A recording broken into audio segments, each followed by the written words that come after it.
Hi, class. Today we're going to go over our midterm one review, and I've written down a lot of stuff, and I'm just going to kind of talk over it and also go through some examples. So first, I want to give a breakdown of the test. So there will be 10 problems, each worth 10 points, so 100 points in total. And a few problems will have multiple parts, but when they have multiple parts, those parts will be shorter. They won't take like near the time that a problem that has no parts will. You will have 2 hours to take the exam plus some additional time to scan and upload. It's also open note and open canvas, but you cannot use a calculator. You also cannot work with other students or take pictures of the exam and share it, anything like that. That's all covered in the academic honesty pledge that you needed to sign. And you have to show work in order to get credit. And the exam is this Friday. And so you will have a window of time that you get to decide to take the exam. You can take it first thing in the morning if you'd like. You can wait until the evening, but make sure you start the test, before 10 p.m. because the exam's going to close at midnight regardless. And if you want to make sure you have the whole 2 hours to take the exam, you'll need to start it before it gets that late. Also, if you cannot take the exam this Friday, you need to let me know before Friday so I can find a way to accommodate you. All right, so we started with polynomial functions and their graphs. So first we learned what a polynomial was, and y'all should be very familiar with them at this point. We've been using them basically the whole quarter. And we also learned different terms when we're talking about our polynomial.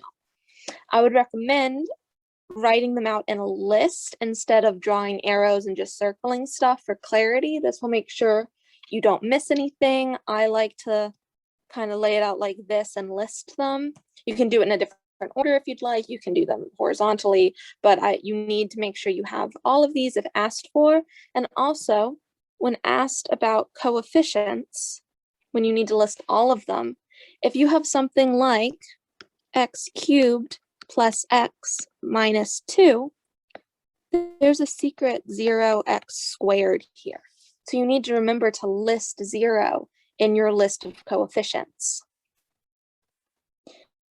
All right, and then we also learned how to transform graphs by adding externally and internally, which shifts up and down or shifts side to side. And we also learned how to multiply by a constant, which is like this to the outside, which stretches and squeezes our graph. And we learned how to tell what a graph is doing as x approaches positive or negative infinity when it's even or odd. And something I wanted to stress is that when doing this, let's say we had the function, say we had x cubed plus 5 as our function. When you're writing the end behavior, you can't like just draw pictures like this. That doesn't mean very much to me. That doesn't truly let me know your understanding. You need to write, you can either do f of x or y, whichever one's your choice, approaches positive infinity as x approaches positive infinity. And again, this is another place you can have a choice. You can either write the plus sign or leave it blank. And then f of x approaches negative infinity as x approaches negative infinity. So I'd like it in this notation when working on it. This lets me know that you understand how the end behavior works, why it's happening. If you just say up or down, or you draw a little picture, that's not quite what I'm looking for. I need it written in this notation. And I try not to be super stingy about notation all the time, but this one's kind of important. So I just want to make sure that you're getting full points for stuff that you understand. You can still write the other stuff for yourselves before you write this down to make sure if that's how you understand it better, that's definitely fine. As long as you have this as well, then I'm good with it. Okay. And then we also learned how to divide polynomials. We learned 2 ways to do that with long division and synthetic division. And I'm going to do an example now to illustrate how this is done and also kind of refresh y'all. So we're going to take 6x squared minus 26x plus 12 and divide it by x minus 4. So I wrote out the long division here. So our first thing is we're going to see that there's a 6 here. So we need to multiply by 6x to make our two leading terms match. So we get a 6x squared minus 24x. And now remember, we're going to divide this, or not divide, subtract this whole term. So 6x squared minus 6x gives us a 0, x squared. And then negative 26 minus negative 24, that's the same as adding 24. So we're going to get a negative 2x, and then we bring down the 12. And now to get our leading terms to match, we're going to multiply by negative 2. And then we're going to get negative 2x plus 8. Again, we're going to subtract this bit off. So we're going to get a 0x, and then 12 minus 8, that's 4. So this lets us know that we have our quotient is, 2 of x is 6x minus 2, with our remainder equaling 4. And now we also learned these two ways to rewrite the answer. So I'm going to rewrite it just as 6x squared minus 26x plus 12 equals 6x minus 2 times x minus 4. Plus 4. And then we can also write it the other way, which is 6x squared minus 26x plus 12 over x minus 4, which gives us 6x minus 2 plus 4 over x minus 4. So there's one way and two ways to rewrite those. Okay. And I'm fine if on the exam for if y'all are moving quickly and you want to just kind of get through it. I'm also fine if you just write it out like this, where you say the quotient is this and the remainder is this. That's fine. Okay, and now we're going to do synthetic division. And the big thing to remember with synthetic division is we can only do it when our divisor is of this form, x minus c. And then we're going to just put our c here. So just recall a little kind of side note here. If we were to have x plus 3 as our divisor, then our c would be negative 3, because this is the same as x minus negative 3 to get it into this form here. Okay, so doing synthetic division, I've also set it up. Remember, first we bring down our 6, and then we multiply. So 4 times 6 is 24. So again, we multiply, and then we're going to add going down. So negative 26 plus 24 is negative 2. And then we're going to multiply again, and we get a negative 8. And then when we add, we're going to get a 4.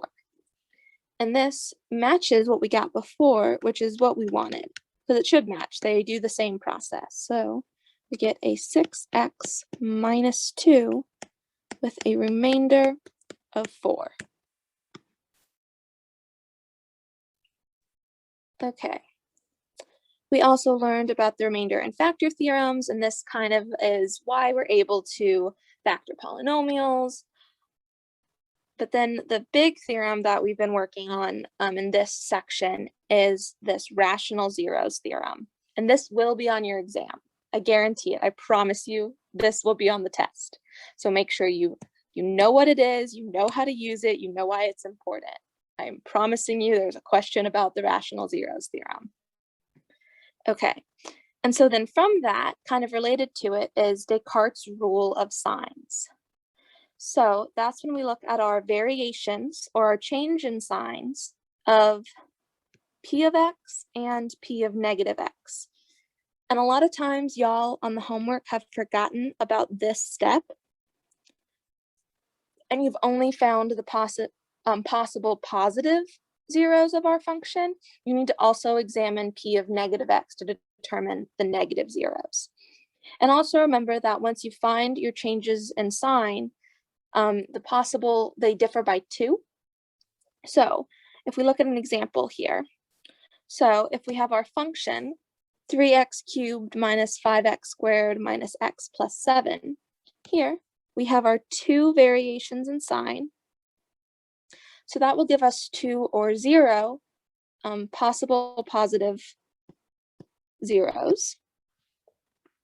And again, that's because they differ by 2. But then when we look at our p of negative x, we plug negative x everywhere we see an x, and then we get to rewrite it as negative 3x cubed minus 5x squared plus x plus 7. And here, we only have one variation in sign, which means we have one possible negative 0. And notice it's not 1 or 0, it's just 1 because they differ by 2. And 1 minus 2 equals negative 1. That's not possible. So we just will write our 1. Okay, so then we need to combine them in all possible like adding scenarios. So here, to get the total possible zeros, we have 3, which is, whoops, that was still the eraser. This is 2 plus 1, or 1, which is 0 plus 1. So those are our combinations of possible positive and negative zeros.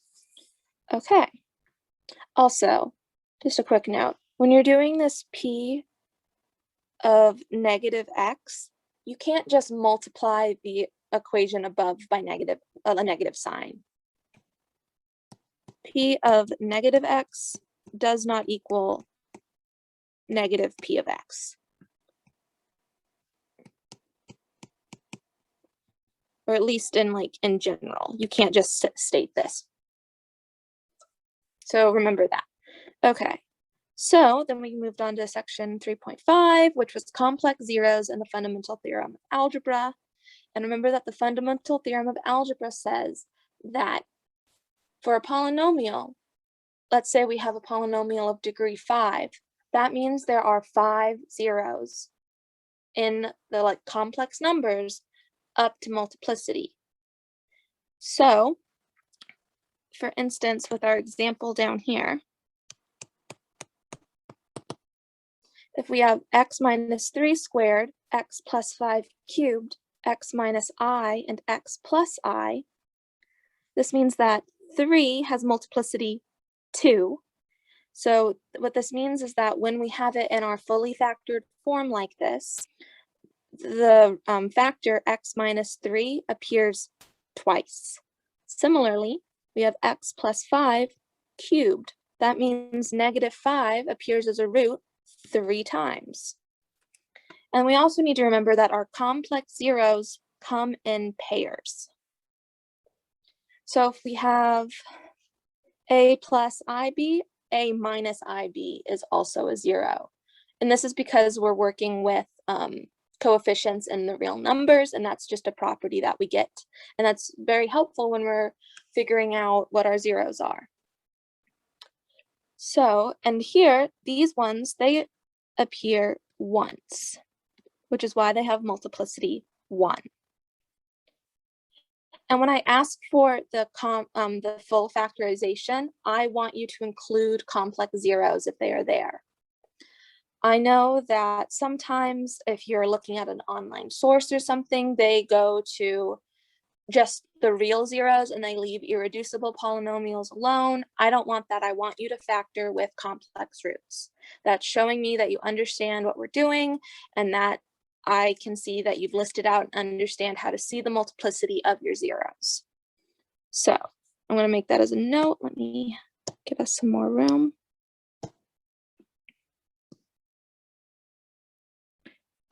I'm going to write it in red to make sure that it's important.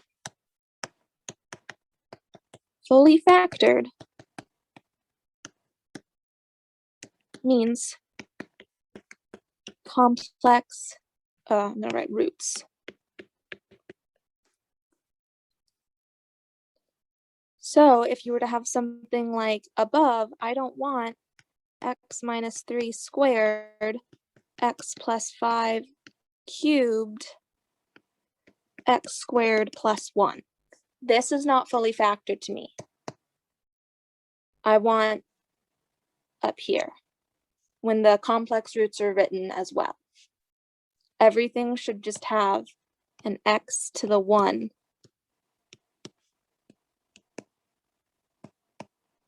Okay. So then we learned how to look at functions that are polynomials over other polynomials. And so a big thing with this is that once we've looked at it in its factored form, the numerator, it determines the x-intercepts. So here we have the x-intercept as 1 and -2, because when you plug those in, those will give you a 0 in the numerator. Versus in the denominator, this will let you know when you have vertical asymptotes. So the zeros of the denominator are the vertical asymptotes of your function. And then we also learned that the ratio of the leading terms is, when it's FOILed out, will give us our horizontal asymptotes. I'm going to talk about more about horizontal asymptotes a little bit later. First, I want to remind you how you find behavior near your vertical asymptotes. So you will look at your factored rational functions, and you will look at, well, what if we take a number just a little bit smaller than 3, and we would plug it in, we would get a positive number,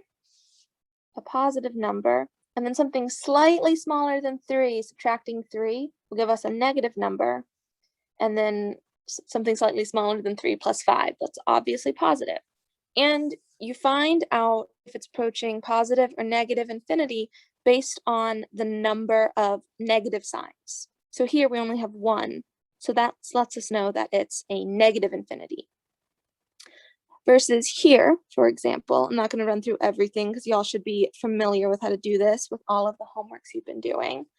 Here we have 4 negative signs. So if you were to take -1 to the 4th, that's just going to give you a positive 1. Versus here in our 4th one, we have 3 negative signs. -1 cubed, that gives us a -1. So that's how you can determine, and then you should know how to graph the function. So I need you guys to draw the asymptote lines. Don't leave them blank, and also obey them. You can't have your graph be passing over your vertical asymptote lines. Also, make sure that you clearly have your intercepts where they need to be. So this is just a fun example. And then if we were to say what the x and y intercepts are, we have them up, but I'll write them again. I'm also fine if you abbreviate intercept to ints because it's easier to write, it's faster. We have a 1 and a -2. We have the y-intercept as, it's -2 over -15, so that's a 2/15. We have our vertical asymptote. Come on, why is my pen not working? There we go.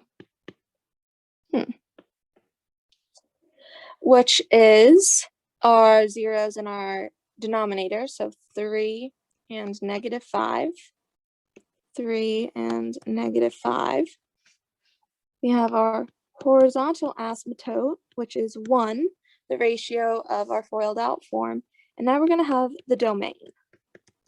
For the domain, I don't want you guys just to write, why is my pen not working?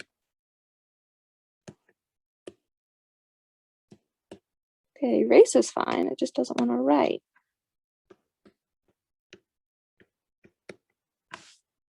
Okay, So with this, we're going to have negative infinity to negative 5 union negative 5 to 3 union 3 to positive infinity. I want you guys to write them as intervals. I don't just want r minus negative 5 and 3. I know that like they're kind of the same thing, but this shows you understand how intervals work better. And it's a more correct answer for y'all's level in pre-calc. Okay, now I want to talk about what happens when we have asymptotes that aren't just necessarily the ratio. So if we have two polynomials, we already know that if, I'm going to go back to yellow. If our degrees are the same, then the horizontal asymptote is a ratio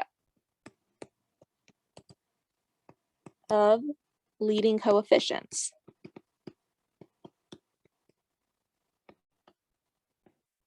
Okay. And then if our denominator is greater by just 1, then, wait a second. If our denominator is, no, this should be the other way around.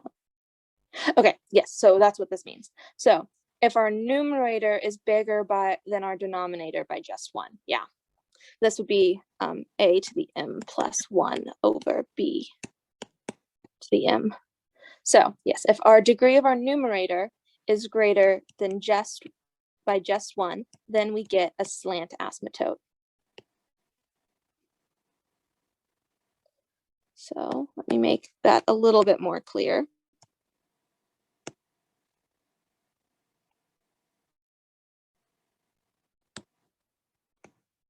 Okay, so if degree of num numerator bigger by 1, then slant asymptote. Okay.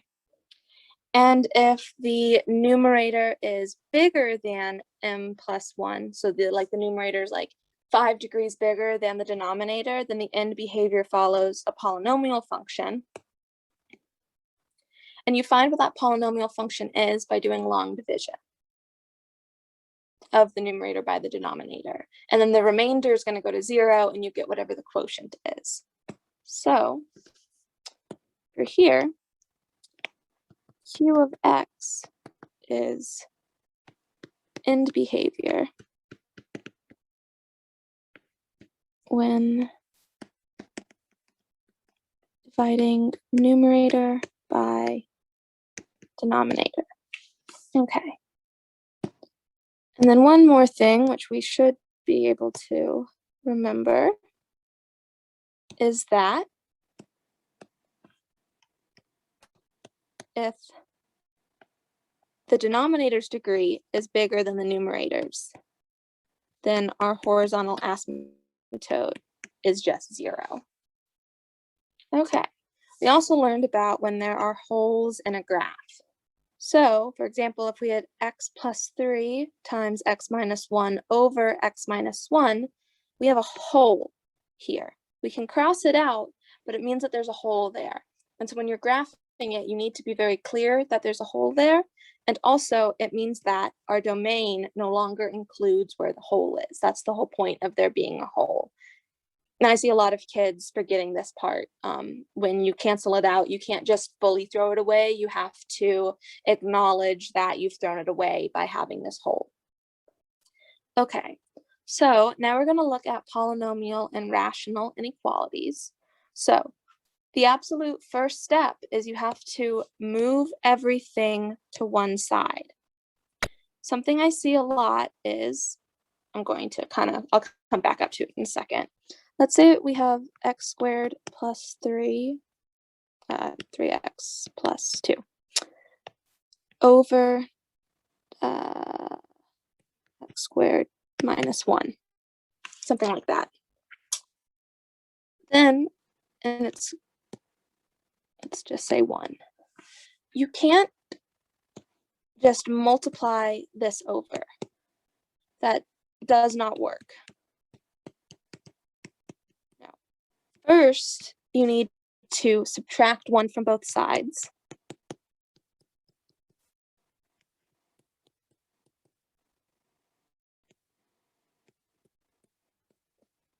And get a 0 on one side, and then you need to get common denominators. So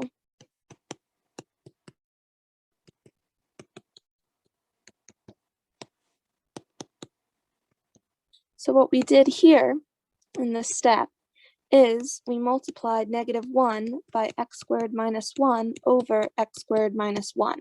So we could add it together. And then we have 3x plus 3 over x squared minus 1. And then we can factor out this 3 on top, and we're going to factor the denominator. 2x plus 1, x minus 1.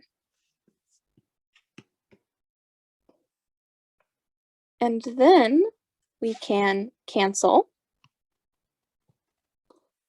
But remember, we now have, actually, for this one, I would actually recommend not canceling, even though you could, because it will be easier to just look at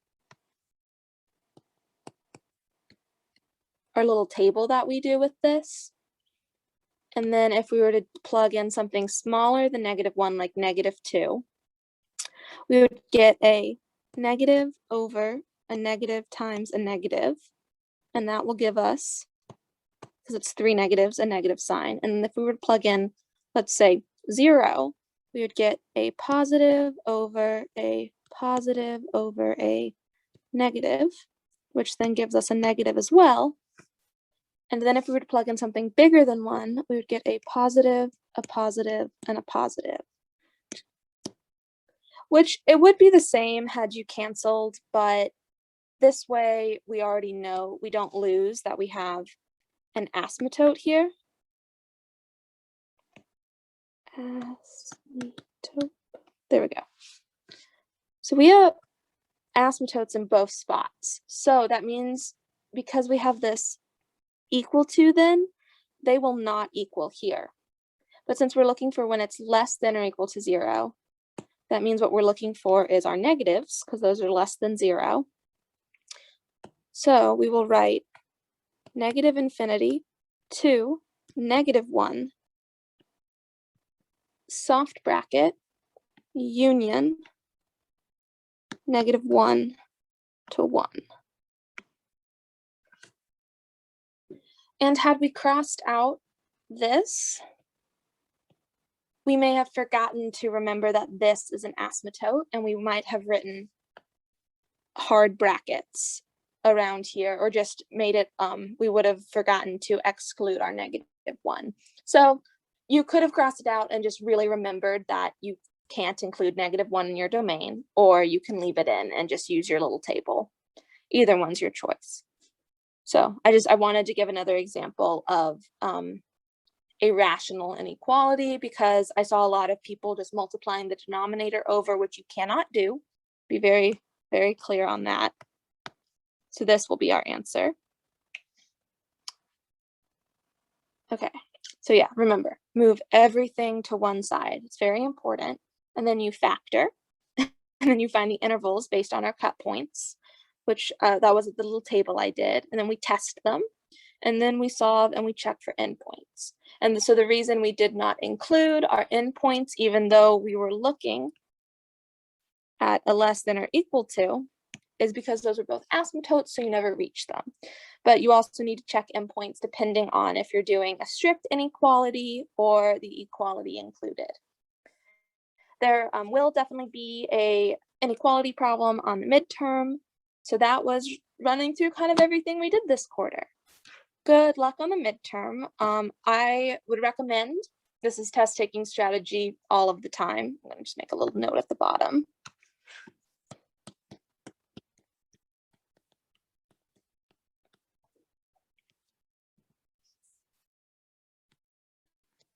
Move quickly. If you don't know something, skip it.